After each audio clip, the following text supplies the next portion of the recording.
tiene 25.000 libros en casa. Hoy quiero reivindicar el arte porque es lo mejor que le ha pasado al ser humano. La RAE, la Real Academia Española, define el arte como la actividad humana que tiene como fin la creación de obras culturales. ¿Qué seríamos sin Van Gogh, o mejor dicho, sin su oreja? Yo soy de los que piensa, como dijo aquel genio, que esta vida es un sueño. Como dijo aquel genio, esta vida es un sueño. Y que toda expresión artística es fantasía para el alma y mientras estemos vivos y despiertos, pues a crear. Porque para sueño el que podría coger leyendo el invitado de hoy, porque al loro tiene 25.000 libros en casa para hacer maravillas como esta. Así que a mí se me ocurre la pregunta, ¿cómo podemos enfocar nuestro discurso artístico?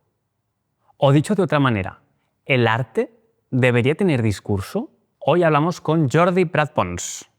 Estamos hablando, digo estamos en plural, porque ahora os voy a presentar al invitado de hoy. Estamos hablando de su éxito internacional. Jordi Prat Pons, muy bienvenido, ¿cómo estás? Buenas, encantado. Lo digo así con mayúsculas porque hoy vamos a hablar de arte, en particular de instalaciones artísticas, lo que haces con libros, con otras muchas más cosas, pero creo que lo más destacado o lo que más visualmente nos llama la atención son esos lomos de libros, cómo los utilizas. Y ahora repasando un poco en broma, informalmente, ¿no? Pues cosas de la vida así, me decías, ¿no? Desde San Marino, desde Miami, o sea, tienes una vida que puedes crear cosas que te apetecen, que te gustan y que encima llega al público. Yo creo que eso es un regalo, ¿no? Como algo que debe llenar por dentro. Sí, el primero que tiene que llenarme es a mí. Sí. Sí, cuando hago cualquier cosa y al cabo de unos días entro en el estudio y me gusta lo que he hecho, tengo la percepción de que voy por el buen camino. A veces el impulso hace que hagas cosas que las duermes y al día siguiente te arrepientes un poco de lo que has hecho, has dicho o cualquier cosa, ¿no? Pero al cabo de unos días, si lo que he hecho veo que la cosa va bien, creo que tiene futuro y intensifico y continúo el trabajo. ¿Tiene que ver esto con la seguridad propia? Porque a mí también me pasa, ¿no? A veces escribes, a veces haces, a veces tal, y dices, uy, tal vez no es lo que yo quiero contar o no sale desde donde me gustaría. ¿Es seguridad, es confianza, es que la mente tiene muchas ideas y aterrizamos? Bueno, a ver, yo hago un producto ¿Sí? que evidentemente lo hago para mí, porque hago lo que a mí me gusta, pero yo me gano la vida vendiendo ese producto. Entonces, cuando ese producto no se vende, es cuando entran las dudas. Vale. Si yo voy por el buen camino o todo el mundo está equivocado. Porque yo lo que hago es tan bueno que es imposible que no se pueda vender. Entonces, si no se vende, es cuando entran, no un cuadro, sino una temporada, que aunque todo el mundo me felicite, pero no se vende, no me puedo fiar de la gente que está a mi lado, porque siempre nunca es objetiva. Los que son objetivos son los que me compran y que no me conocen de nada. Entonces, entran las dudas si lo que hago es suficientemente bueno como para venderlo. Y eso me ha pasado en varias épocas de mi vida, incluso ahora, que todo eso de los libros está muy bien, pero venderlo no es fácil.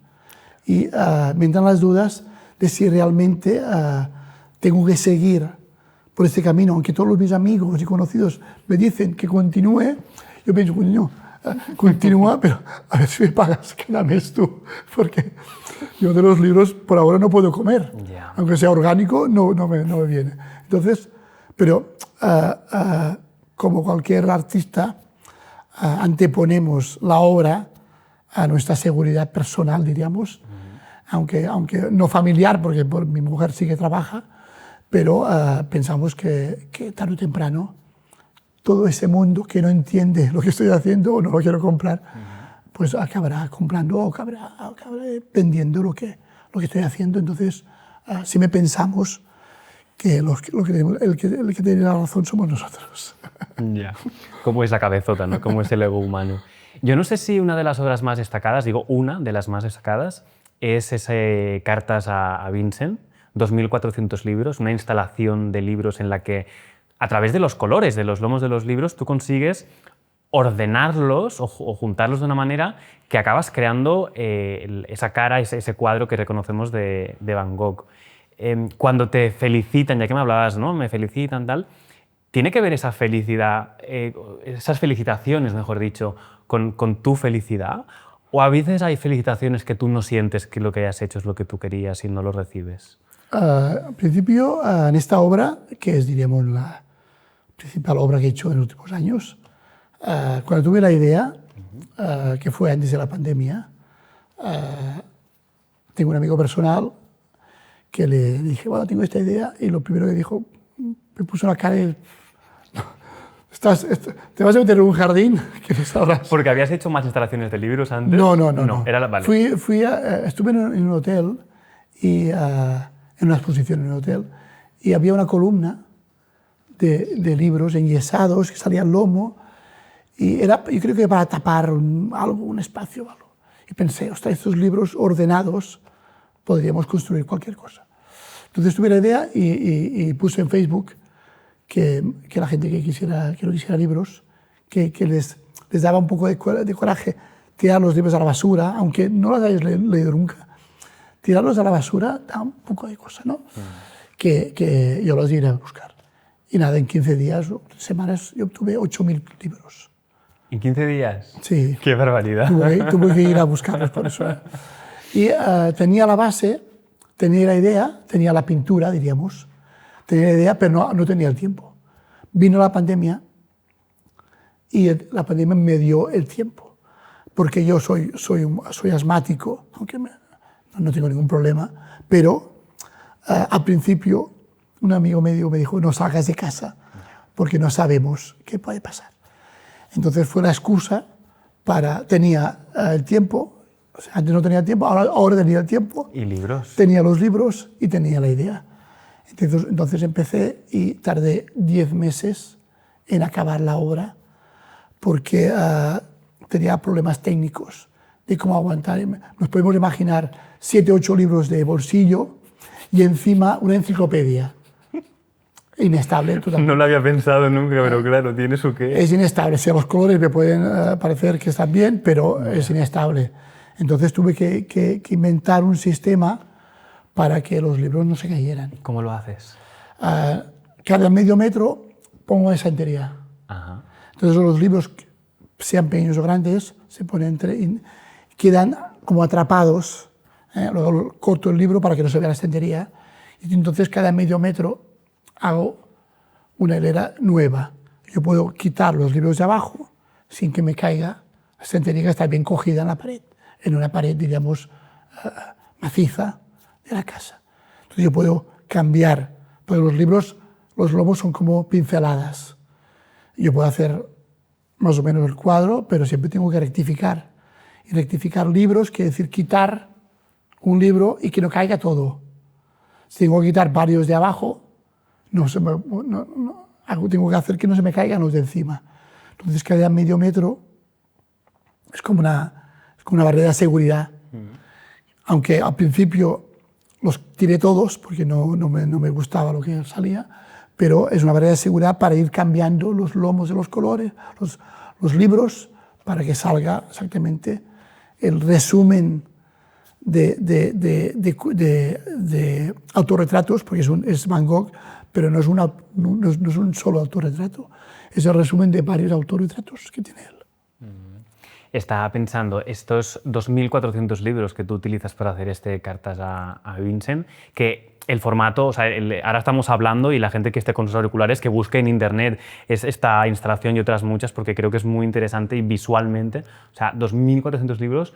¿Cómo lo haces entiendo que en tu casa era 2020, en mi estudio, sí. Pero en tu estudio, después, ¿cómo lo trasladas eso a las galerías? ¿Esta obra u otras? ¿Cómo lo desmontas y lo has de volver a montar? Al principio monté, no esta, dos más pequeñas, en las Ramblas de Barcelona, pero los desmonté libro a libro. Vale. Donde las floristas antiguamente... Sí, ¿no? había unas que ahora no sé si están, porque lo están remodelando todo. Hay Estaba vacío y a través de Drapar, la Feria de Arte y Reciclaje, pues me llamaron para ponerlos ahí dentro, ¿no? Entonces yo los puse libro a libro. y por detrás, porque por delante no se puede hacer porque está el vidrio. Y me llevó mucho tiempo. Entonces tuve que pensar cómo hacerlo para que una instalación tan grande de 4 por 3 metros, que es el Van Gogh, yo lo tuviera que mover sin ser libro a libro, me llevaría 3 días. Entonces está hecho con bloques de es como una estantería de 40 por 40 centímetros, y los libros están dentro y están pegados. Entonces son 10 bloques de base de 40 y 8 bloques. Entonces son 80 bloques que se van separando y es como un puzzle. Los libros no acaban exactamente cuando acaba el bloque, sino los libros se unen para formar la... O sea, tú cuando ves toda la obra no ves que está separada por bloques, pero para moverlo, como le he movido en varias galerías, 2 o 3 horas está montado, cosa que si fuera libro necesitaría 3 días. Y esto también tuve que inventar la manera de cómo mover una escultura o una instalación sin que estuviera 3 días, porque también hay que sacarla del estudio. Claro. Y las puertas hacen 2,20. Entonces... Hay que adaptarse al entorno, ¿no? O sea, las ideas están muy bien, pero hay que adaptar la idea a... Ya. Hola. Interrumpo unos segundos esta conversación, primero de todo para darte las gracias de que estés viendo este episodio y en segundo lugar para recordarte que tu discurso lo puedes mejorar. Si te interesa adquirir habilidades de comunicación y recibir formación o acompañamiento, puedes entrar en nachoencinas.com y ver todos los servicios que ofrezco. Hasta pronto.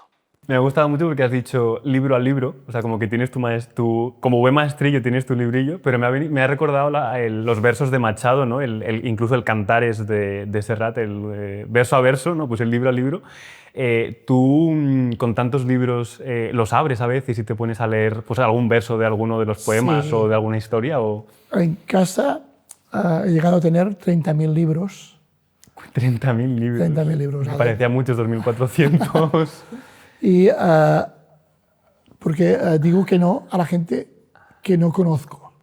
Vale.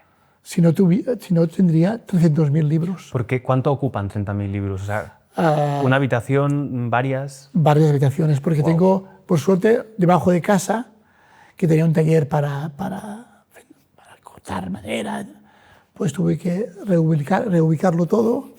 Y en las partes que solo hay columnas y hay arena, por decir algo, pues con una pala pues, lo puse más o menos correcto y están todos los libros por colores. Pero cuando llegan los libros a casa, yo los separo por colores.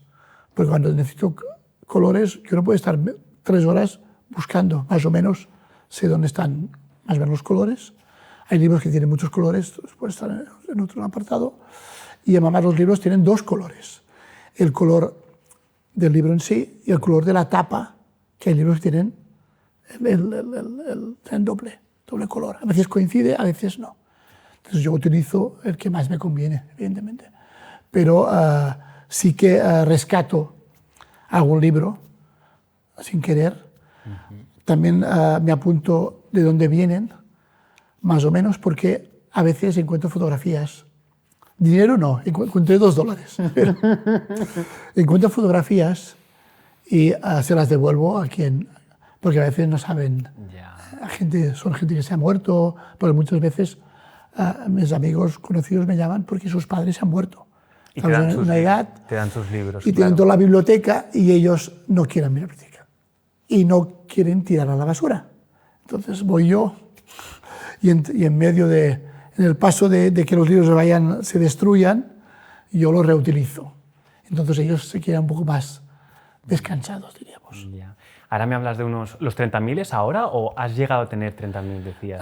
Ahora debo tener unos 25.000, 25. porque las obras... ¿Cómo los cuentas? O sea, vas de o bueno, aproximadamente por volumen, ¿no? Aproximadamente, porque en los cuadros también hago 1 metro cuadrado, cuento los que hay, Ok. Y entonces más o menos 2400, 1500, no viene, pero en este libro, la obra de Van Gogh, aparte de esos 2400 libros, hay 25 enciclopedias completas. Las enciclopedias pesan mucho. Muchísimo. Entonces, colocarlas, moverlas, para mí son colores, pero yo los libros los veo como fotocopias de originales. Ya. Para mí la obra de arte es el escritor que hace el libro. Todos los otros son fotocopias, más o menos bien hechas, con una buena portada, con un buen lomo, pero no son obras de arte. La obra de arte es la original. Si no sé que estén firmadas por el autor, no sé, pero a la gente le da un poco de cosa, a mí también a veces, tuve que plantearme el libro si romperlo o no, porque para hacer un ojo, usar los libros enteros necesitaría una obra de 7 metros. Entonces, para hacer un ojo, unos dientes, una boca, tengo que cortar los libros. Entonces, siempre te da un poco de cosa cortar el libro. Pero pienso, es que si no estuviera cortado, este libro no existiría. Son libros que no quieren las bibliotecas. No los quiere nadie. Yo voy a escuelas, a institutos, a buscar libros que ya ellos no quieren. Entonces, más que pensar en que yo estoy destruyendo un libro, tengo que pensar que estoy reutilizando un libro. Entonces, completamente. Entonces el día cambia para mí. Me ha venido a la cabeza de casa de mis padres y casa de mis abuelos, porque además tanto mi padre como mi abuelo, o sea, el papá de mi papá quiero decir, los dos se dedicaron a la imprenta y tenían pues muchas enciclopedias, mayores volumen, esas enciclopedias que venían por tomos, ordenadas alfabéticamente. Me acuerdo del A, Co, Ga, Mo, Sa, Z, ¿no? Como iban por tomos dividiendo todas las palabras de los diccionarios. Recomiéndame un libro que hayas encontrado, o el libro más absurdo que hayas encontrado, aquel autor que no sabías que escribía de esa manera, una historia que te llamó la atención por lo que sea. Libros hay muchos, por ejemplo, el Quinto Jinete, Vale. que es un bestseller. Creo que lo tengo 5 o 6 veces. Me parecen pocas en realidad para tantos libros. Y eso está bien, porque quiere decir que en muchos hogares había este libro. Las enciclopedias. Enciclopedias estaban muy bien. Era la internet de antes. Pero hoy en día yo tengo enciclopedias que no las ha abierto nadie. Porque se ve. Cuando tú abres un libro, pesan mucho. No se pueden ni leer. Pero la letra es muy pequeña para que abieran todas las definiciones. Entonces, no se pueden enviar. Enviar libros cuesta mucho dinero. Hay algunas enciclopedias que se envían a Sudamérica. Hay en Rocafonda, en Mataró, hay una librería que se llama Llibreviu, que la gente envía, en vez de enviármelas a mí, envía los libros allí. Y ellos, es una asociación que con dinero privado envían libros y enciclopedias a medio mundo, sobre todo a Sudamérica. Pero cuesta dinero y el libro pesa mucho. Entonces, si la letra es muy pequeña, o está en catalán, o está en otro idioma, no se puede enviar a Sudamérica. Entonces, yo iba muchas veces ahí y ya tenían preparado, cada semana iba, y me daban 10 cajas de libros que ellos no querían y que irían a la sillería o irían a la basura a tirarlas. Entonces, yo iba ahí como salvador de libros que, aunque parezca mentira, ni las tiendas donde reparten libros, ni ellos los quieren. Entonces yo sé que, por ejemplo, en Mataró hay un sitio donde hay la biblioteca, pero detrás hay miles y miles y miles y miles de libros que no se utilizan. Se hacen más libros de los que la gente lee. ¿Cuántos? Me gustaría saber, la editorial Planeta, todos los libros que no vende, ¿dónde los ponen? Puede tener millones de libros. Porque el tiraje, no todo se vende. Entonces, que los reutilice, ya está entre comillas, ya es un buen hacer. Como mismo. Es una muy buena obra la que haces porque vayamos a ese discurso ecológico que hay detrás de todo esto. Porque lo acabas de decir, cómo se sobreproduce, ¿no? Como en este mundo que vamos tan rápido, este capitalismo que necesita siempre vender, vender y vender, no hablamos de lo que no se vende y me parece interesante que hagas estas obras con libros para reutilizarlos, pero no solamente, o sea, eres artista también en otras facetas. Hace no mucho estuviste en la Casa SEAT con una exposición con latas, con chapas de botellas, pero por lo que sé de ti, por lo que sabemos de ti, todo empieza con botellas. O sea, tu parte artística, ¿no? Cómo se empieza a desarrollar y por qué llegas a eso. Bueno, yo empecé haciendo, diríamos, bodegones más o menos clásicos y intenté modernizar un poco el bodegón y poner botellas o cosas más contemporáneas. Eso me llevó a la etiqueta de la botella. A la etiqueta, ¿eh? Sí. ¿También por colores o por formas o cómo? Sí, más o menos por colores, pero bueno, el pintor diremos que nosotros podemos variar el color siempre que queramos. Pero para mí la etiqueta, la marca, era una cosa atractiva. Hacía que, porque las etiquetas, aunque sean de marcas muy conocidas como Fanta, Coca-Cola o lo que sea, o Schweppes, no son todas iguales. Van variando para que tú tengas una percepción de que no varían, de que es lo mismo, pero no es lo mismo. Van variando poco a poco. Hay cambios más radicales, pero si tú coges una botella de la marca Bulgaris, hay una evolución de los hay una logos, evolución de etiquetas, aunque sea Vigicalán o sea cualquier cosa, va variando. Entonces eso a mí me gustaba. Yo empecé haciendo bodegones con muchos objetos y acabé haciendo bodegones solo con botellas, con sus etiquetas que yo previamente las sacaba de la botella y cuando hacía la botella le pegaba la etiqueta. Aquí empecé haciendo el collage. Sin querer, yo tuve miles y miles de etiquetas. Incluso había gente que me enviaba las etiquetas de sus bebidas para que yo las pusiera en los cuadros. Y las tenía archivadas, vinos, cavas, refrescos, alcohol, sin alcohol, en fin, aguas, tenía de todo. Tenía miles y miles. Pero, y empecé enganchando, pegando las etiquetas, el papel, y acabé que todo el cuadro era papel. Porque la forma de pegarle el papel me atrapó más que la pintura. Entonces, el collage empezó a través de la etiqueta, y el collage acabó siendo la marca que yo trabajaba. Entonces yo iba por ahí buscando los pósters de todos sitios y incluso cuando viajaba compraba maletas y cogía los papeles que había en las paredes, sí, y llenaba las maletas y facturaba las maletas con papel solo dentro.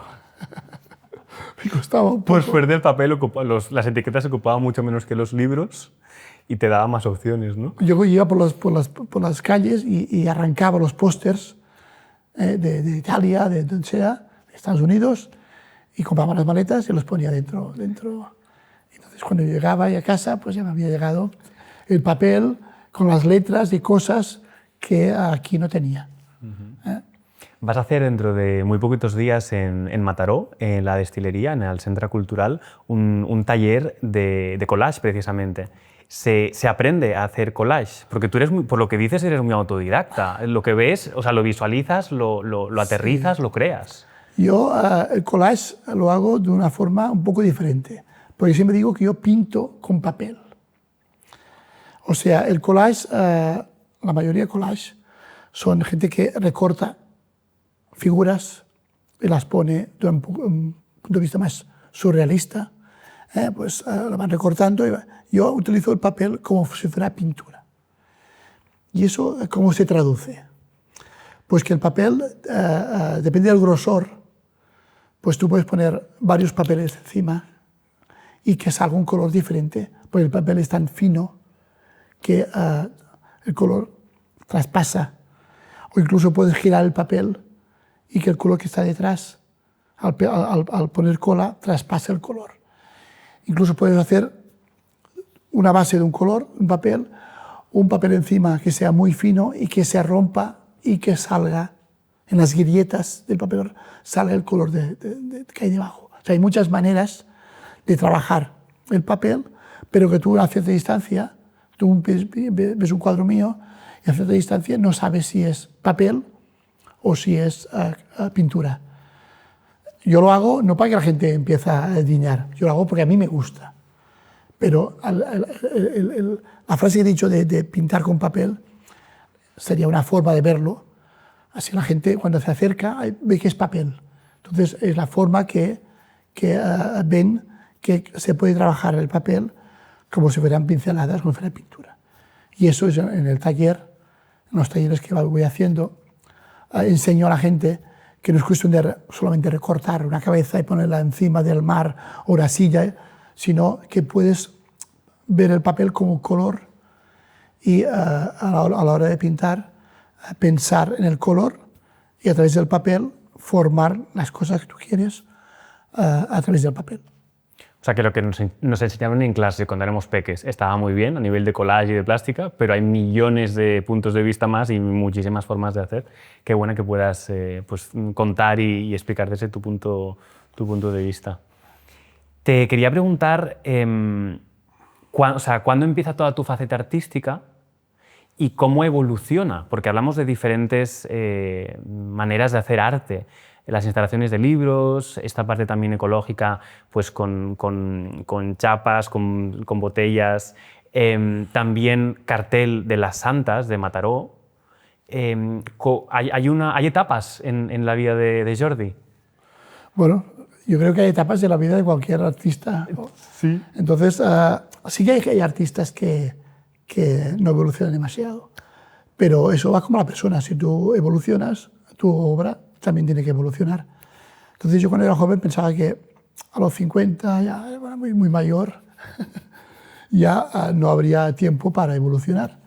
Y a mí me pasa al revés, que a partir de los 50 he evolucionado más que de los 30 a los 50, por decirlo, ¿no? Entonces, claro, uno evoluciona, yo diría que sin querer. Pero si tú estás pensando todo el rato en evolucionar, a veces es un martirio, ¿no? Entonces, claro, mi faceta es que a mí siempre me ha gustado todo lo que envuelve la publicidad. Las chapas, las latas, los pósters, las bebidas, las botellas. Eso me gusta. Pero me gusta que el tiempo... O sea, me gustan las botellas vacías, no me gustan las botellas llenas. Me gustan las chapas oxidadas, no me gustan las chapas nuevas. Entonces, todos estos elementos yo los he incorporado en mis bodegones. Mis bodegones han pasado de ser bodegones con botellas, todas vacías, ha pasado a ser cosas que envuelven a las botellas. La chapa en sí, yo hago chapas de 2 metros, o chapas de 1,5 metros, con collage, evidentemente, siempre con collage, pero para mí la chapa es un bodegón contemporáneo. Pero yo la chapa recuerdo, la botella, siempre son chapas de los años 60, 70, 80, mi juventud, cuando era más pequeño, y a través de ellas es una ventana que me acuerdo de cuando era joven. Y entonces esta liaison sentimental también ocurre con mis compradores, diríamos, ¿no? Pero estas chapas yo las puedo hacer en collage, pero también las tengo en mi estudio.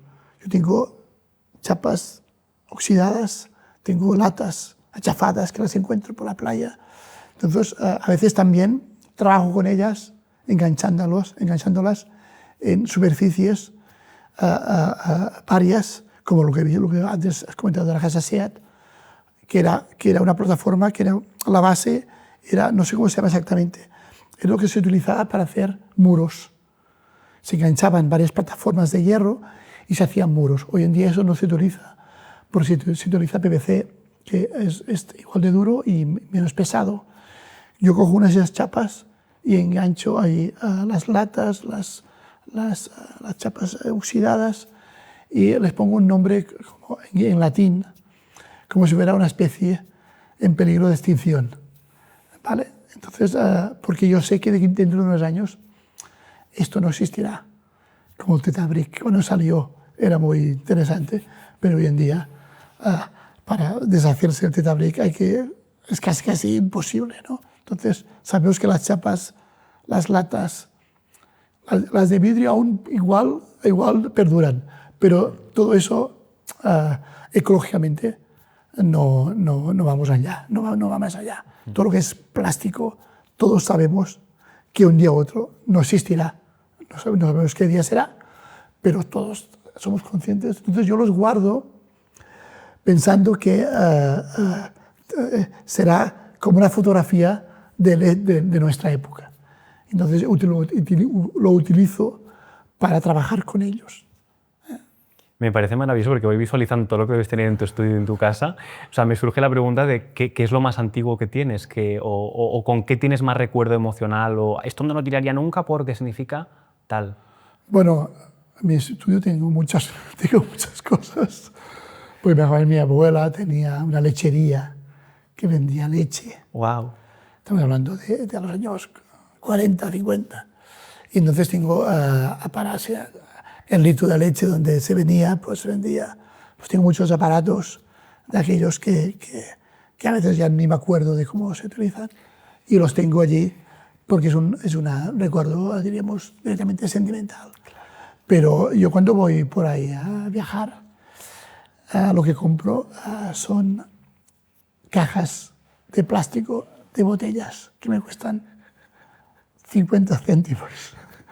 Compro botellas, por ejemplo, de Coca-Cola o de Pepsi, pero en árabe, en el idioma del sitio que vayas. Sí. Entonces es lo que me gasto, o sea, me cuesta más.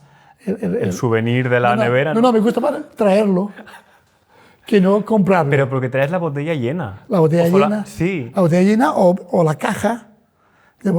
Fui a Egipto, a la parte más al sur de Egipto, donde van ahí casi bueno, pues ahí estaba allí en un bar, había una caja de Coca-Cola en árabe, tal y cual, y entonces yo la compré y la tuve que llevar, tuve que pagar los portes en el avión, porque la caja que no tiene ninguna importancia, pero yo me acuerdo del sitio donde la compré, Abu Simbel ahí abajo de todo, y es en árabe.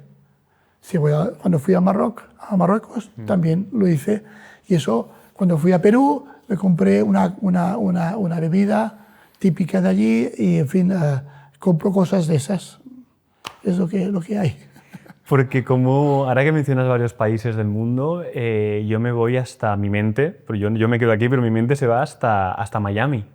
¿Qué relación tienes tú con Miami artísticamente? Yo, a través de la Sala Parés de Barcelona, unos galeristas de Miami me conocieron, creo que esto fue en el 91, y nuestra relación fue fantástica, y hasta que yo en el 96 fui a Miami a vivir. Estuve 2 años viviendo en Miami con mi mujer y con la galería. En fin, no era exactamente Miami, era en Key Biscayne, que es una isla al lado del centro, y nuestra relación ha durado hasta hoy en día, con sus subidas y bajadas, pero esa época fue fantástica y yo todo lo que trabajaba, todo lo que hacía, lo vendía en Estados Unidos, y por eso fui a vivir allí. Y fue una época fantástica porque aproveché para visitar todos Estados Unidos, a unos países de Sudamérica, y fue una época maravillosa. Y actualmente tienes la galería ahí en Miami.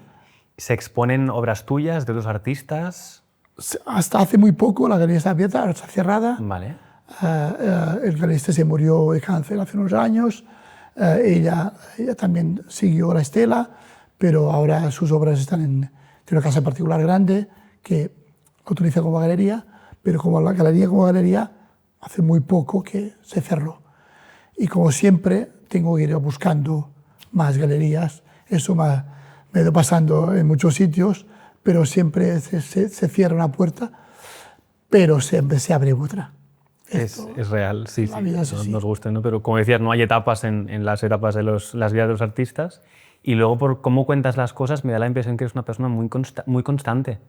que picas piedra, que te gusta pues, viajar, conocer, te imaginas cosas, las plasmas en obras.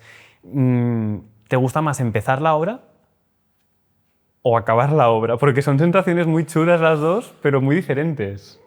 Es muy diferente. Yo trabajo bastante rápido, pero tengo muchas ideas. Intento llevarlas a cabo rápidamente, pero cuando he llegado en el momento de los libros, Ya hay otro ritmo ahí.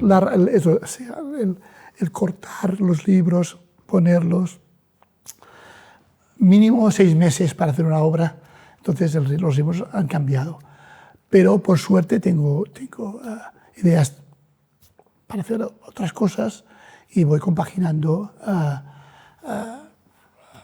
lo que me viene en mente. Por suerte yo tengo una libreta, diría mental o que es física, que apunto todas mis ideas y voy tachando y por ahora con cierta asiduidad pues todas las ideas que me vienen las voy haciendo. Hay algunas que están un poco estancadas. Por ejemplo, tengo una idea de hacer una iglesia románica, decorarla, en vez de pintarla, hacer un collage. ¡Wow! Pero está parada en el ayuntamiento.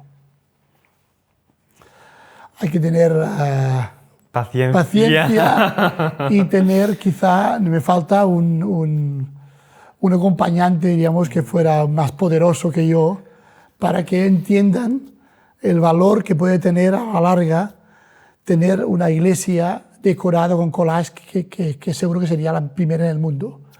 Pero hay que tener visión de futuro. Y en política creo que la visión de futuro es como un oxímoron, ¿no? Que es casi imposible. Completamente. Eso es una idea que tengo en mente. Tengo, digamos, la iglesia construida mentalmente, pero está un poco encallada. Eso es una idea. Ahora estoy haciendo un canti en Argentona, donde yo vivo, que es el Museo del Canti. Cuando tú paseas por Argentona, hay cantis de 2 metros, decorados por artistas. Y este año me toca a mí y lo estoy decorando. Eso es lo que estoy haciendo en estos momentos. Pero mi mente está en otro sitio. Mi mente está en la Sagrada Familia. ¿Qué dices? A ver. Cuando uno está en la Sagrada Familia Sí. y está en la nave central Sí. y mira a la izquierda y mira a la derecha, ves las ventanas con los vidrios de colores. A la izquierda sale cuando sale el sol y a la derecha cuando se pone. Los colores son más azulados, más verdosos a la izquierda y más calientes, más rojos y amarillos a la derecha. Son 5 vidrieras, hay 6, pero una está escondida. Son 5 grandes ventanales, son muchos vidrios y hechas por un artista catalán que no está. Y mi idea es que la luz que atraviesa el cristal y entra en la Sagrada Familia, trasladar esa luz, esos vidrios, en libros. ¡Wow! Y hacer esas cristaleras, esas vidrieras, donde la luz atraviesa, hacerlas con libros y que la luz salga del libro. Porque evidentemente no puede atravesarlo. Me parece maravilloso, o sea, fantástico, pero entiendo que son estas obras de arte son momentáneas, ¿no? Porque la luz a una hora es otra y a otro momento es otra. Sí. ¿Te imaginas una hora en particular o cómo lo estás imaginando todo Bueno, esto? yo por suerte conozco al hijo del que hizo durante 20 años las vidrieras de la Sagrada Familia, que es Vilagrau, se murió hace unos años. He ido a su taller, he visto las acuarelas iniciales que hizo para hacer las vidrieras de la Sagrada Familia, y desde esas acuarelas iniciales yo parto para hacer en libros. Estamos hablando de una obra que la luz no pasará. Yo tengo que estar a una hora en concreto en la Sagrada Familia, visualizar qué luz es la que me interesa y trasladar esos colores, ese mar, que son acuarelas, que él hizo y trasladó en vidrio, trasladarlo en libros, en colores de libros. Y eso está, es lo que tengo en mente.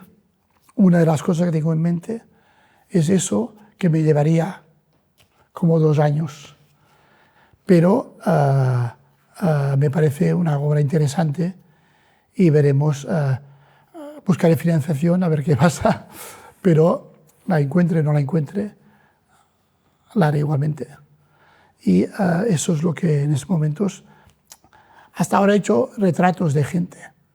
He hecho el Van Gogh, he hecho la Ana Frank, he hecho el David de Michelangelo, he hecho Martin Luther King, he hecho una salida con gente con las piernas que salen, tal y cual. Está claro que la cuestión de retratos ya lo tengo. No es que sea fácil, pero es posible. Entonces intento siempre hacer alguna cosa, ir más allá, y me parece interesante la luz que atraviesa el cristal, poderlo trasladar en libros de colores, hacer unas construcciones parecidas a lo que vemos nosotros en la Sagrada Familia, que a veces no vemos los cristales separados. Cuando viene la luz, vemos toda una ventana, aunque esta ventana está hecha por 50 trozos o miles de trozos. Entonces vemos un color que traspasa. Pasar esa sensación a libros. Eso es lo que yo tengo en mente en esos momentos. Una fantasía, ¿eh? Tienes una cabeza maravillosa. Estamos aquí, estamos para hacer cosas Completamente. que me gusten a mí. Sí. Si aparte les gusta a los otros, perfecto. Claro. Pero esa es mi intención, que haga algo que me ayude a levantarme por la mañana y pensar que como mínimo me estoy divirtiendo. Porque entiendo que esto está basado en esta luz de la Sagrada Familia, pero que esta instalación de libros no estaría dentro de la Sagrada Familia, No. estaría en galerías de arte. ¿Dónde las visualizas? Yo lo visualizo en una pared negra con lo que yo estoy haciendo en la madera, pero que sea de color negro, y los libros que así resalta más el color. Porque en las acuarelas que hizo el Villagrau, el artista, también cuando pintaba ponía en negro la parte lo marcaba en negro para que se podía visualizar bien cómo la luz se podía visualizar. Pero cuando vas a una iglesia, aunque la pared no sea del todo negra, es un gris muy fuerte, y con el choque de luz ves el entorno mucho más oscuro, casi negro, pero la luz que pasa hace que todo lo otro lo vea oscuro. Entonces yo lo visualizo de esa manera, donde a veces nosotros cuando trabajamos, o menos cuando trabajo yo, tengo que pensar que aunque tú me encargas una obra de 10 centímetros, yo tengo que pensar que esa obra irá al MoMA. Lo tengo que hacer lo mejor posible. Si acaba al lado del estudio y nunca lo ve nadie, eso es lo más normal. Pero yo tengo que trabajar pensando que eso irá al mejor museo del mundo. Aunque me hayan pagado 0 o nada. Si yo, cuando hago algo, lo hago pensando que me va a dar 1 millón de euros. Lo mejor posible. Si tú me encargas una cosa, llegamos a un precio, yo pienso que ese precio es muy barato y no vale la pena, yo te puedo decir que no. Pero si digo que sí y acepto, pero por cuestiones de momento, necesito dinero y lo cobro muy barato, no voy a trabajar esa obra pensando, lo haré un poco mal porque he comprado. No. Si yo digo que adelante, esa obra la hago como si fuera al MoMA. independientemente de lo que yo he cobrado o no he cobrado. Entonces, cuando pienso una obra, pienso que eso va a ser la obra mejor del mundo. Lo que pasa es que nunca lo es. Claro que sí. Pero Sí. yo trabajo en esa dirección. Luego pasará lo que pasará. Pero con eso quiero decirte que mi implicación es al 100%, intento trabajar y poner todo mi empeño de que eso sea lo mejor. Y por eso levantarse cada día pensando que estás haciendo una obra que será fantástica. Luego pasa lo que pasa, pero la intención es esa. Buscando la excelencia todos los días del año, ¿eh, Jordi? Yo creo que es que si no, o sea, tú tienes que pensar que una vez acabo una obra, yo no vivo de comerme libros. Hay alguien que lo va a pagar. Esa obra de instalación en libros o cualquier cosa. Y la gente que va a comprar, mis amigos conocidos y familiares, ya tienen obras mías desde hace mucho tiempo. La gente que va a comprar son gente que no me conoce de nada. Y la gente que no conoce a alguien de nada, y tiene que coger la cartera y sacar los billetes o sacar la visa y pagar 1.000, 2.000, 5.000, 20.000 euros, es porque lo que tiene delante le entusiasma. Entonces, para que la gente tenga ese sentimiento de gastarse dinero por algo que le entusiasma, primero me tiene que entusiasmar a mí. Porque si yo hago una cosa, bueno, me llamo Jordi Prat y con eso ya hay bastante. No me llamo Andy Warhol y con eso hay bastante. Mi nombre no es conocido, entonces necesito que mi obra sea suficientemente buena como hay alguien de Estados Unidos que pague dinero por una obra que quizá no ha visto nunca, que no sabe nada del autor, pero que le transmite algo. Entonces, de entre varias obras de varios autores de esa galería, se fija en mí y compra en mí, y tiene sitio para poner eso. Entonces, el embudo es tan fino que cuando me llega es como un milagro.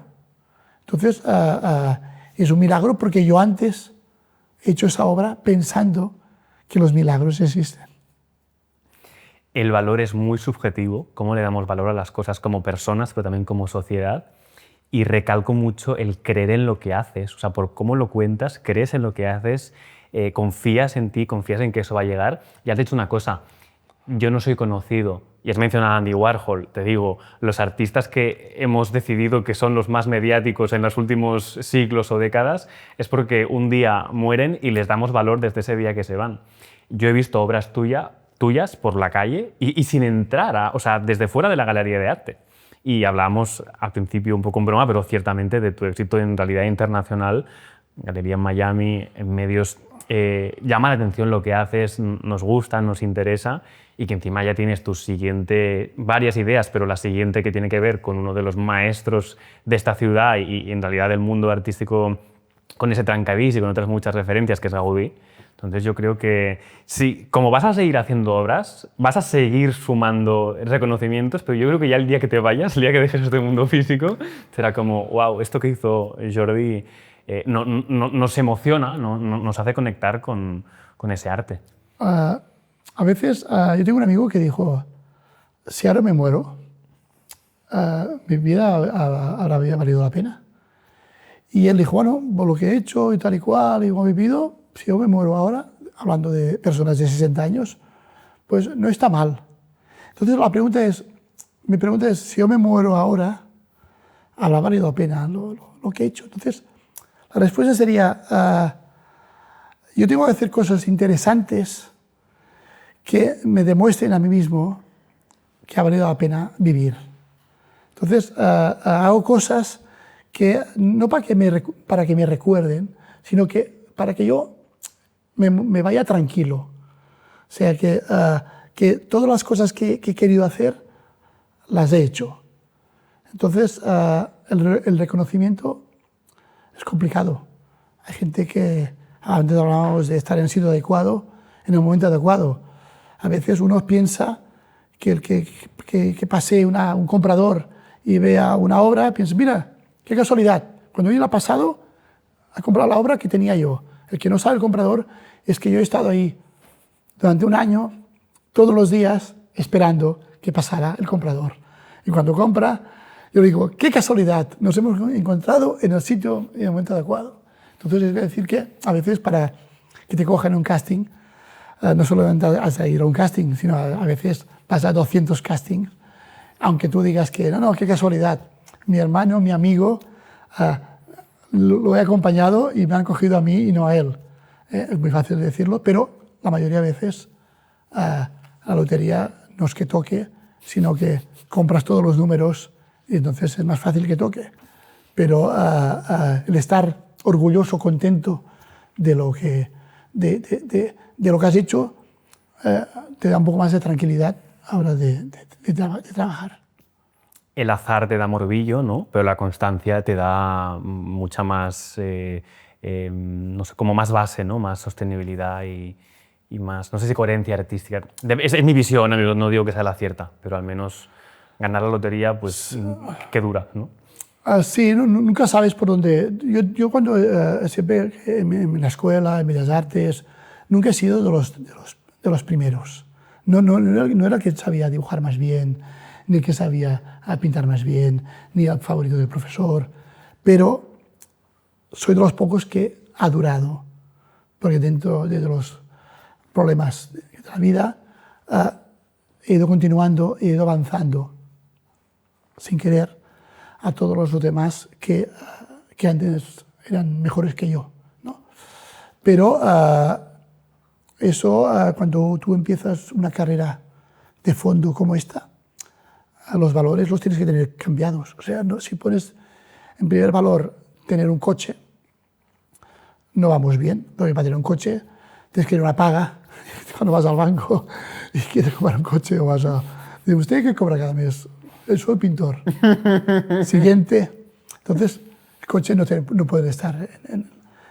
¿Qué valores pones? El dinero tampoco va a estar el primer. Tener novia, limpio, ahí, poder trabajar, poder hacer lo que uno quiere, tener la libertad para hacerlo, tener los mínimos para poder vivir. Eso es lo que ya está en mi agenda. Si por circunstancias tienes más dinero, pues tendrás un coche, tendrás mejor casa, tendrás mejor lo que tú quieras.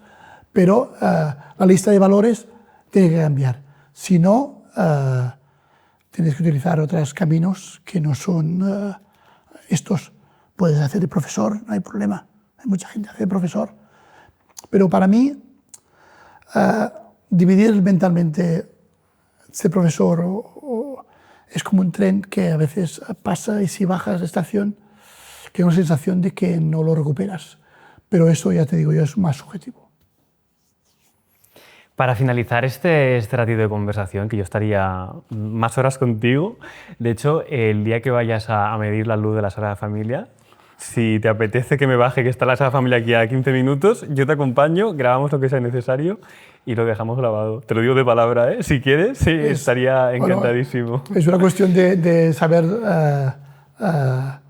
qué hora. Yo creo que es mejor con menos sol, los vídeos se ven más. Pero es una cosa que tengo en mente, lo estoy trabajando, estoy diseñando cómo hacerlo y yo creo que después del verano pondré manos a la obra. Esto que hablábamos antes de estar en el sitio adecuado, en el momento adecuado, antes te explicaba que paseando por la Sala Parés pasó un día el gobernador de Illinois, de Chicago, y vio un cuadro mío, se interesó por mí y yo le dije que el cuadro estaba vendido. Porque estaba vendido. Y me dijo, bueno, pues vendré a tu estudio y quiero comprar otro cuadro. Yo dije, bueno, encantado. Yo era muy joven y él me dijo, bueno, iré primero al ayuntamiento y luego vengo a verte. Yo dije, bueno, perfecto. Yo, como vivía en Mataró, llamé un día antes o el mismo día, llamé al ayuntamiento de Mataró y dije, escolta, vendrá el gobernador de Chicago porque dijo que vendría al ayuntamiento, luego vendrá a mi estudio. Y ¿qué me estás contando? Yo aquí no hay nadie. Aquí, qué raro. Claro, entonces no había tanta comunicación como ahora. Sí, me ha dicho que a las 12 o a las 12 iba al ayuntamiento.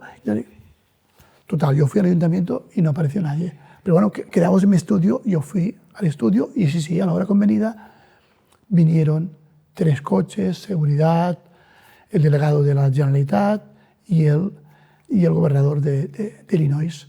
Entonces yo le dije, ¿eso del ayuntamiento qué ha pasado? Digo, sí, hemos ido al ayuntamiento de Barcelona. Primero fuimos a ver a Jordi Pujol, Ostras. después fuimos a ver a Pascual Maragall y cuando hemos acabado hemos venido al estudio. Wow. Entonces, no nos equivocamos. Yo no pensaba que el ayuntamiento que iba a ir fuera el de Barcelona y no el de Mataró. O sea que a veces sí que estar en el sitio adecuado, en el momento adecuado, a veces suena la campana. ¿Y se llevó una hora? Sí, se llevó varias obras. Y el delegado de la Generalitat también me compró un. Pero él me dijo, te compro por si acaso eres famoso. Molt català, això, Ahora ya hace tiempo que no lo veo, pero Se ha revalorizado probablemente esa hora después de los años y de la Esperemos- trayectoria. Claro que sí. esperemos que sí. Esperemos que sí. Te hago unas preguntas para finalizar este rato de conversación. Quiero que nos recomiendes un artista contemporáneo, alguien que te inspire, alguien que te conecta con tu manera de crear. Bueno, a mí me gustan todo lo que envuelve el pop art, más que una persona en sí. Me gustan los pintores que trabajan, más que el pop art de la época de los años 60, el pop art en el sentido de arte popular.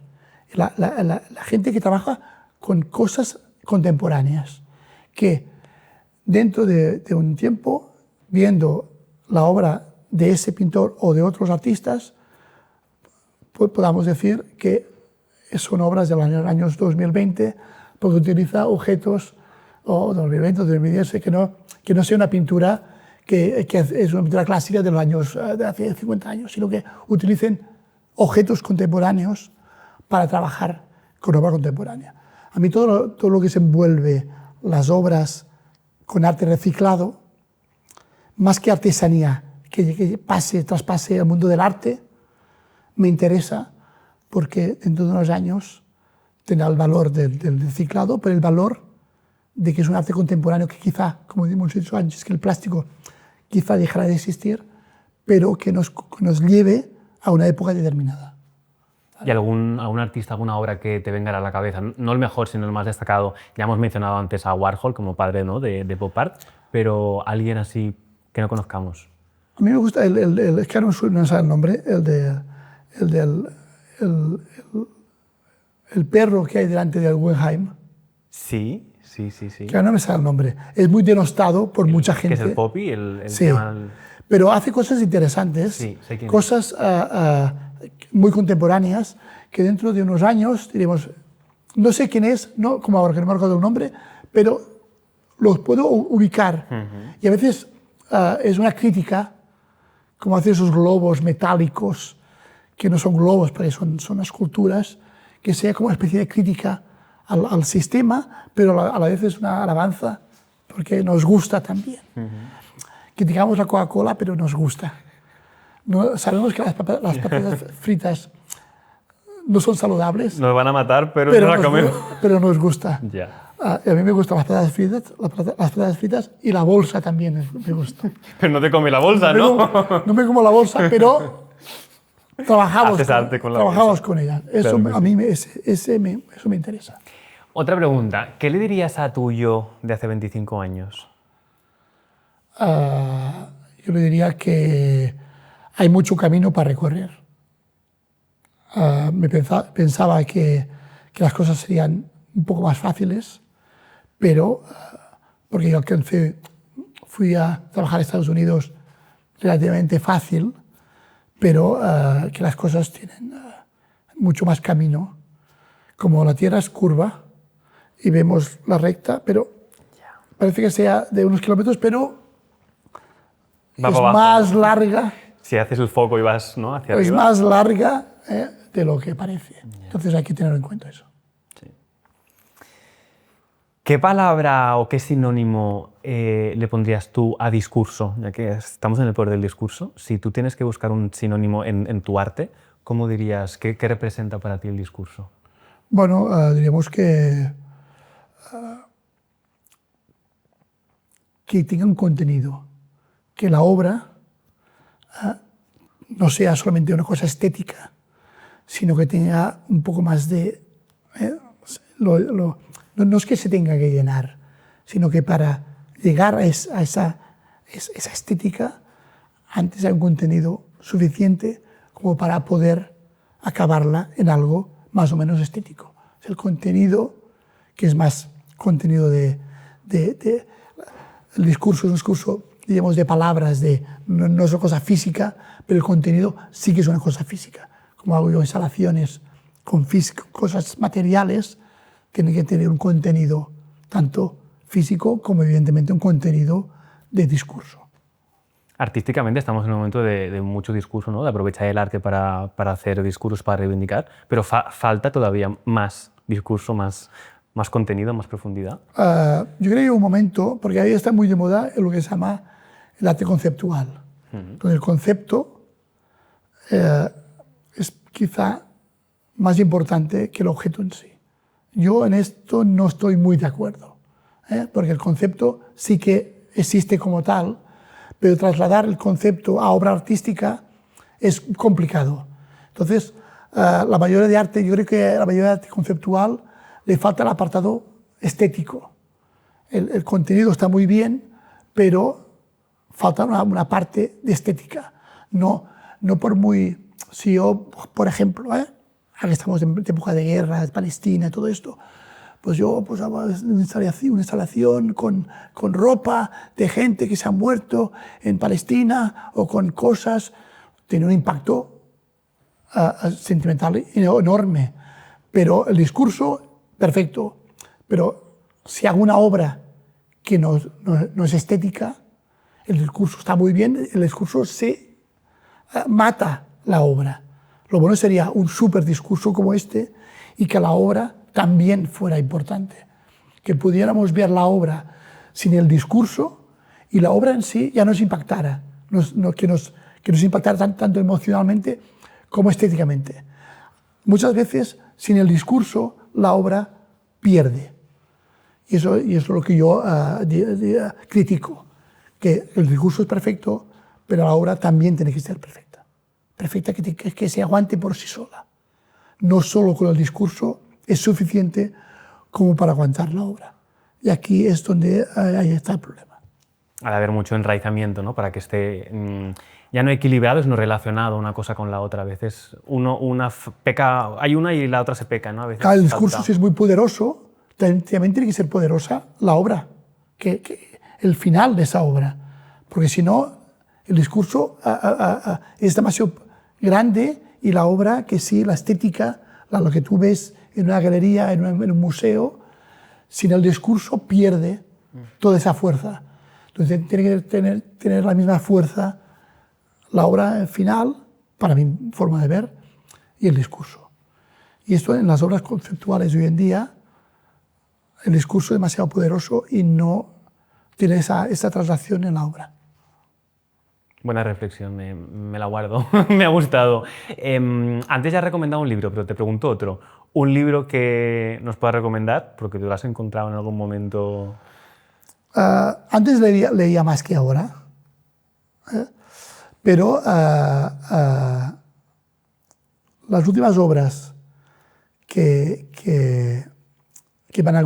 sigo leyendo y me gustan bastante es la narrativa, diríamos, negra, novela negra, que viene de Escandinavia. ¿Vale? Todo este universo de obra que hace, no sé, unos 20 años, 15 años, que apareció de repente con las obras del sueco, que impactaron, que se han hecho películas, el Millennium, todo eso. Sí.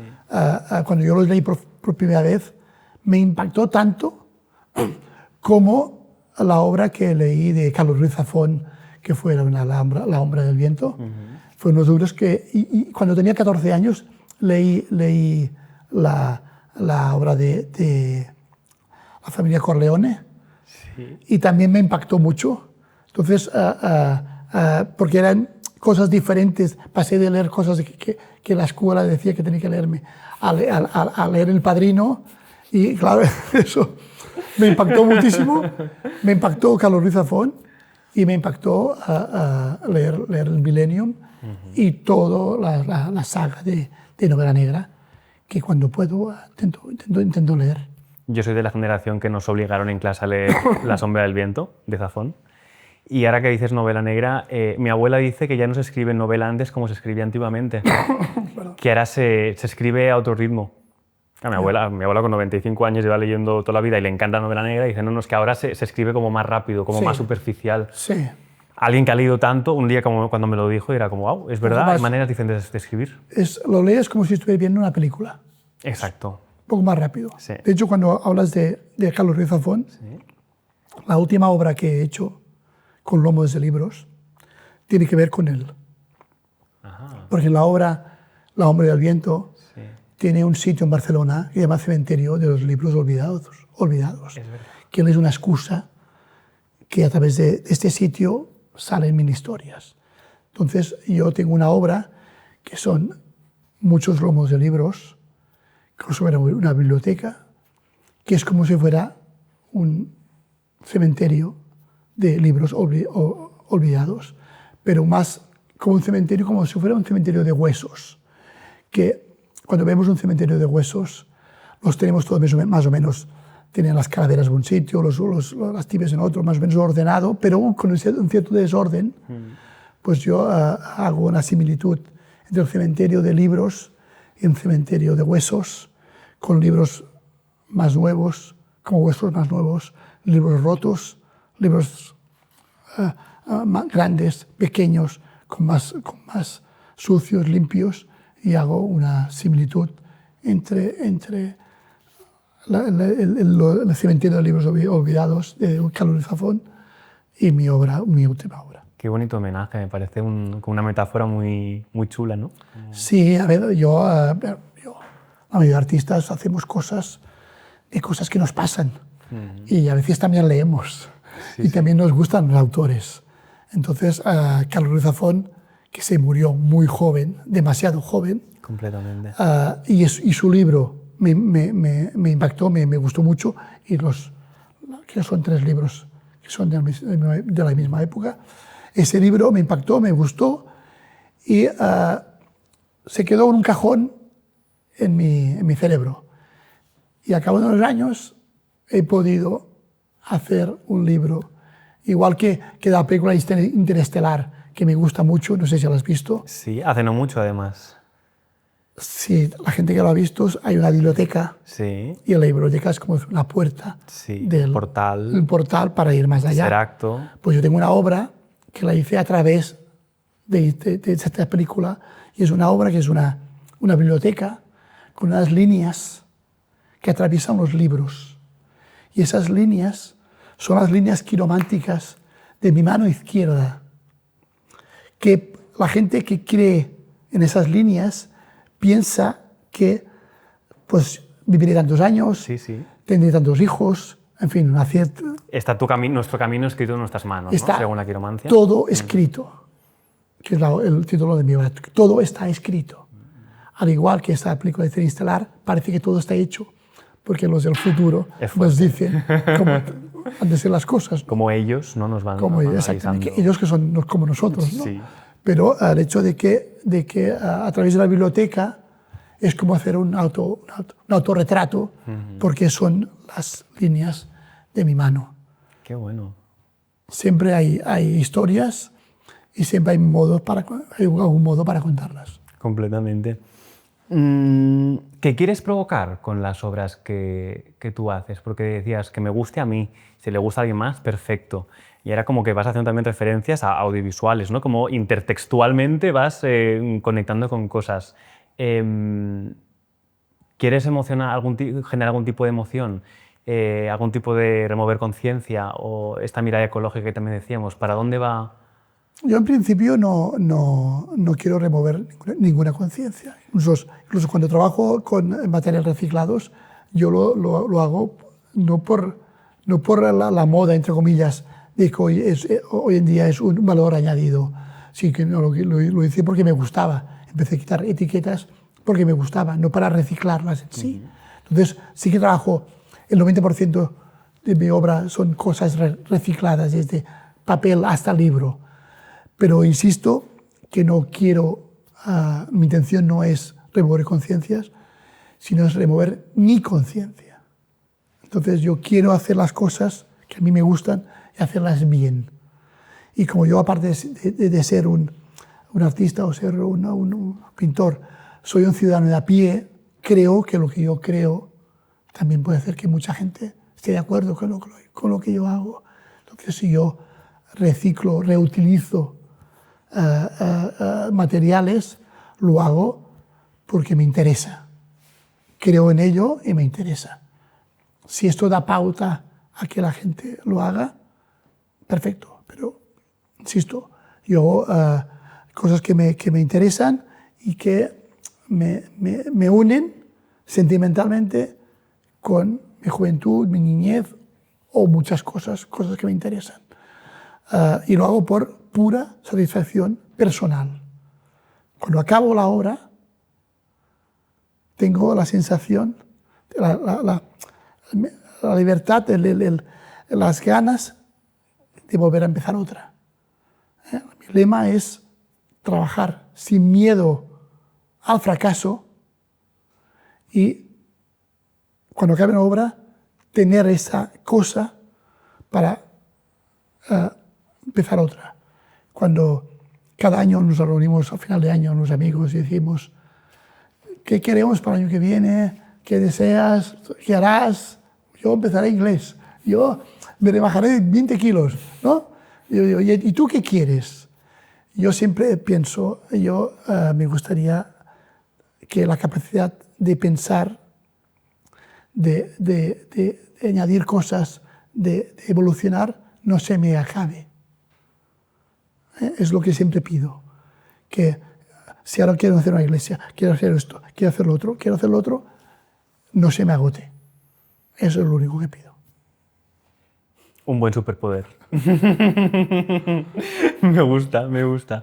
Y también cómo es hacerlo para ti, en realidad, ligándolo con Interstellar, ¿no? Es a quien salvo, me salvo a mí, salvo al mundo.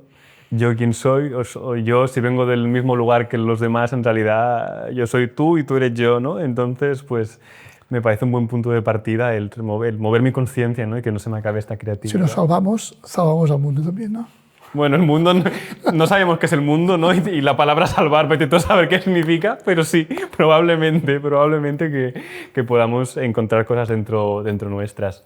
Te agradezco, Jordi, mucho este ratito, que no se acabe nunca esa creatividad, me parece un buen lema y un buen deseo a la vida en general, además de tener salud, sentirse bien con uno mismo y hacia el resto.